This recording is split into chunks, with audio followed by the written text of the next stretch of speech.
বৈদিক ব্রাহ্মণ সমাজের পক্ষ থেকে বুধবার মুখ্যমন্ত্রীর নিকট ডেপুটেশন প্রদান করা হয়। মূলত 7 দফা দাবিকে সামনে রেখে এই ডেপুটেশন প্রদান করা হয়। বৈদিক ব্রাহ্মণ সমাজের পক্ষ থেকে এক প্রতিনিধি দল এই দিন মহাকরণে গিয়ে ডেপুটেশন প্রদান করে।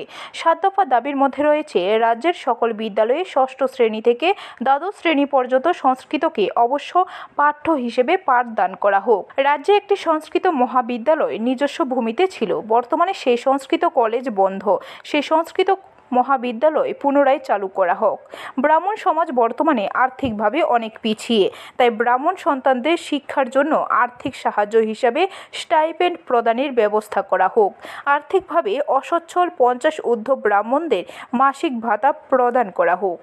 সংস্কৃতের চ্যাপ্টারটা ত্রিপুরাতে পাই আপনার আগে যে কলেজ ছিল ওই কলেজটাই অবলুপ্ত হয়ে গেছে এবং ক্লাস 6 থেকে যেন আবার পুনরায় মাধ্যমিক স্তর পর্যন্ত আবার উচ্চ মাধ্যমিক স্তর পর্যন্ত যেন আবার সংস্কৃত থেকে রেগুলার করা হয়। সংস্কৃতটা না জানলে আমরা ভারতের ঐতিহ্য জানতে পারবো না। ভারতের ঐতিহ্য জানতে গেলে সংস্কৃত ভাষাটা একান্তই প্রয়োজন। এই যে ধরুন মহাভারত, রামায়ণ যা আছে সব কিন্তু সংস্কৃতে।